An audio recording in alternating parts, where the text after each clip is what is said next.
Hi friends, ఎలా ఉన్నారు అందరూ? అందరూ బాగుండాలని కోరుకుంటూ మన వీడియోని స్టార్ట్ చేద్దాం. నా ఛానల్‌కి సబ్స్క్రైబ్ చేసుకున్న వాళ్ళందరికీ థ్యాంక్ యూ. ఎవరైనా సబ్స్క్రైబ్ చేసుకోకపోతే ప్లీజ్ సబ్స్క్రైబ్ చేసుకోండి. ఈరోజు మన వీడియోలో ఎంతో టేస్టీ అండ్ చాలా సింపుల్‌గా గోంగూర పచ్చడి చూపించబోతున్నామనమాట. ఇదేంటంటే చాలా సింపుల్‌గా ఉంటుంది అండ్ బిగినర్స్ కూడా చేసేయొచ్చు. సో, దీనికి ఏంటంటే ఫస్ట్ మనం స్టవ్ ఆన్ చేసుకొని దాంట్లో మెంతులు అండ్ ఆవాలు ఇవి 2 ఫ్రై చేసుకోవాలనమాట. లైక్ డ్రై రోస్టే చేసుకోవాలి. సో, వన్స్ ఇవి మనకి బాగా రోస్ట్ అయిన తర్వాత లైక్ ఇప్పుడు ఈ వీడియోలో చూపిస్తున్నట్టు కొంచెం లైట్ బ్రౌన్ కలర్ వచ్చిన తర్వాత దాన్ని మనమైతే ఫైన్ పౌడర్ చేసుకోవాలి. బాగా ఫైన్‌గా ఉండాలనమాట. అండ్ మనకి పచ్చడికి మెయిన్ ఇంపార్టెంట్ టేస్ట్ ఈ మెంతులు అండ్ ఆవాల నుంచే వస్తుంది.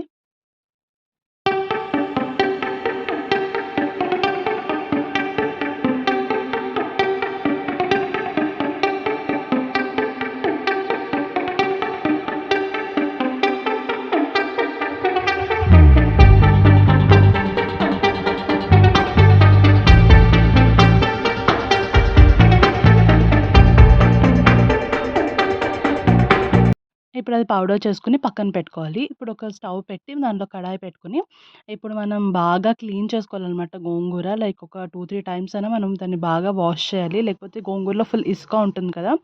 సో, అందుకని బాగా నీట్‌గా క్లీన్ చేసుకున్న తర్వాత, ఈ ఆయిల్‌లో మనం ఫ్రై చేయాలనమాట. సో, ఇక్కడైతే మనం గ్రౌండ్‌నట్ ఆయిల్ యూజ్ చేస్తున్నాము. అంటే పల్లి నూనె అంటారు కదా! సో, ఇదే మనకి పచ్చడికి టేస్ట్ ఇస్తుందనమాట. సో, ఈ ఆయిలే యూజ్ చేయడానికి ట్రై చేయండి.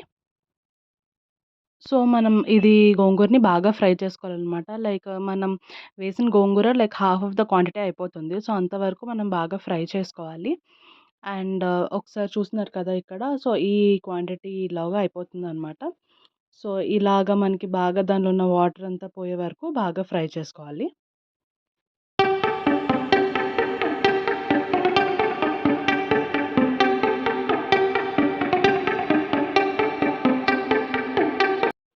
సో, మనం బాగా ఫ్రై అయిపోయిందనుకున్నప్పుడు ఒక మ్యాషర్ తీసుకొని బాగా మ్యాష్ చేయాలనమాట. సో, ఇది మనం మిక్సీలో వేస్తే ఏమవుతుందంటే ఫైన్ పేస్ట్ కింద అయిపోతుంది. అండ్ తినేటప్పుడు అంత టేస్టీగా ఉండదు.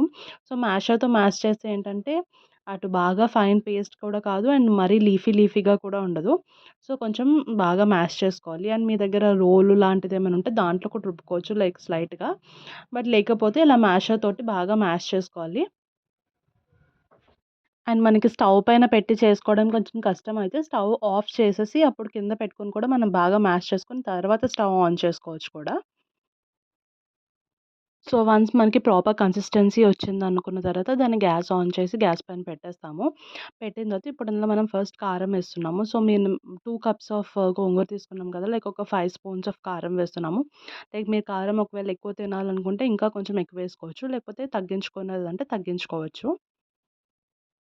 సో, ఈ కారం వేసాక బాగా మిక్స్ చేసుకోవాలనమాట. లైక్ అంతా ఈవెన్‌గా స్ప్రెడ్ అవ్వాలి కారం అంతా. సో, దీని తర్వాత మనం సాల్ట్ వేస్తాము. సో, సాల్ట్ కూడా మనకి టేస్ట్‌కి తగినట్టు వేసుకోవచ్చు. లైక్ 4-5 స్పూన్స్ అనమాట. సో, ఇది కూడా మన టేస్ట్ లైక్ ఎక్కువ సాల్ట్ తినేవాళ్ళు ఎక్కువ వేసుకోవచ్చు. లేదు తక్కువ అంటే తక్కువ వేసుకోవచ్చు. సో, మేమైతే ఇక్కడ ఒక 4 స్పూన్స్ ఆఫ్ సాల్ట్ వేస్తున్నాము. ఇది కూడా బాగా మిక్స్ చేసుకోవాలనమాట. సో దట్ అంతా ఈవెన్‌గా కలవాలి. లైక్ మనం వేసిన ఉప్పు కానీ, లేకపోతే కారం కానీ ఇదంతా వేసి బాగా మిక్స్ చేసిన తర్వాత ఇప్పుడు మనం ఇందాక చేసి పెట్టుకున్నాం కదా! లైక్ మెంతులు అండ్ ఆవాల పౌడర్. సో, ఆ పౌడర్ కూడా ఈ పాయింట్‌లో యాడ్ చేసేస్తాము. సో, ఇవి అంతే ఇది సింపుల్ అనమాట. సో, ఈ 3 ఇంగ్రీడియెంట్స్ తోటి మనకి ఈ టేస్ట్ అనేది చాలా బావుంటుంది. ఇవి అన్నీ బాగా వేసుకొని, బాగా అన్నీ మిక్స్ చేసేసుకోవాలి.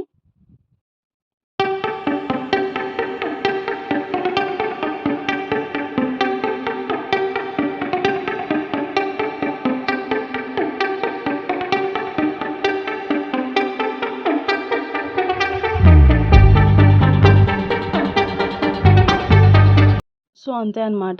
సో, మన బేస్ అయితే రెడీ అయిపోయింది. ఇప్పుడు ఇందులోనే మనకి ఒకవేళ టేస్ట్ చెక్ చేసుకొని మనకేమైనా తక్కువైతే అది వేసుకోవచ్చనమాట. ఇప్పుడైతే మనం తాలింపు వేస్తున్నాము. సో, మనం తాలింపుకి కొంచెం ఎక్కువ ఆయిలే తీసుకోవాలి. బికాజ్ ఇది మనకి నిల్వ పచ్చడి కాబట్టి ఎక్కువ రోజులు నిల్వ ఉండాలంటే కొంచెం ఎక్కువ ఆయిలే వేసుకోవాలి. అండ్ ఆయిల్ కూడా మనం ఇక్కడ ఇందాక చెప్పినట్టు పల్లి ఆయిలే యూజ్ చేస్తున్నాము. అండ్ ఆయిల్ వేడెక్కిన తర్వాత మనం గార్లిక్ వేస్తామనమాట. అండ్ గోంగూర పచ్చడిలో గార్లిక్ ఎంత ఎక్కువ ఉంటే అంత టేస్ట్ బావుంటుంది. సో, గార్లిక్ వేసిన తర్వాత మనం దీంట్లో ఎండుమిర్చి వేస్తున్నాము. ఇవి అండ్ నెక్స్ట్ జీలకర్ర వేస్తున్నాము. సో, ఇవి 3 అనమాట మనకి తాలింపు కోసం. సో, ఇవి బాగా కొంచెం ఫ్రై అయిన తర్వాత దీన్ని చల్లారబెట్టి బాగా కూల్ అయిన తర్వాతనే మనం దీన్ని పచ్చడిలో కలపాలి. లైక్ కూల్ అవ్వకుండా కలిపేస్తే ఏమవుతుందంటే మనకి ఎక్కువ రోజులు నిలువ ఉండదు పచ్చడి. సో, బాగా కూల్ అయిన తర్వాత అప్పుడు మనం ఇది తీసుకెళ్ళి మనం పచ్చడిలో కలుపుతామనమాట. ఒకవేళ మనం ఇది నిల్వ పచ్చడి కాకుండా లైక్ ఒక 2, 3 డేస్‌లో కంప్లీట్ చేసేద్దాం అనుకున్నప్పుడు మనం ఇందులో కరివేపాకు, మినపప్పు, శనగపప్పు ఇలాంటివి కూడా వేసుకోవచ్చు తాలింపులోకి. బట్ ఇది మనం నిల్వ కోసం చేస్తున్నాం కాబట్టి అవన్నీ వేసుకోలేదు. సో, మీ రిక్వైర్మెంట్ బట్టి మీరు వేసుకోండి. సో, మేమది తాలింపు వేసేసిన తర్వాత అది బాగా చల్లారిన తర్వాత అప్పుడు ఈ పచ్చడిలో వేసి మిక్స్ చేస్తున్నాము.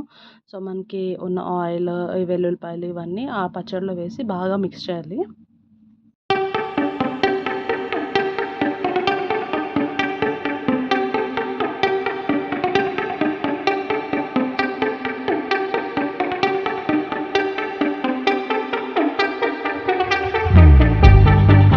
సో, అంతే మన ఎంతో సింపుల్ అండ్ టేస్టీ గోంగూర పచ్చడయితే రెడీ అయిపోయింది. సో, దీన్ని అన్నంలో వేసుకొని తినొచ్చు. అండ్ మనం ఏమైనా టిఫిన్స్ చేసుకొని దోస, ఇడ్లీలో కూడా తింటే చాలా బావుంటుంది. సో, ఈ వీడియో గనుక మీకు నచ్చినట్లయితే ప్లీజ్ లైక్, షేర్, కామెంట్ చేయండి. మరొక కొత్త వీడియోతో మీ ముందుంటాను. అంతవరకు బాయ్ బాయ్.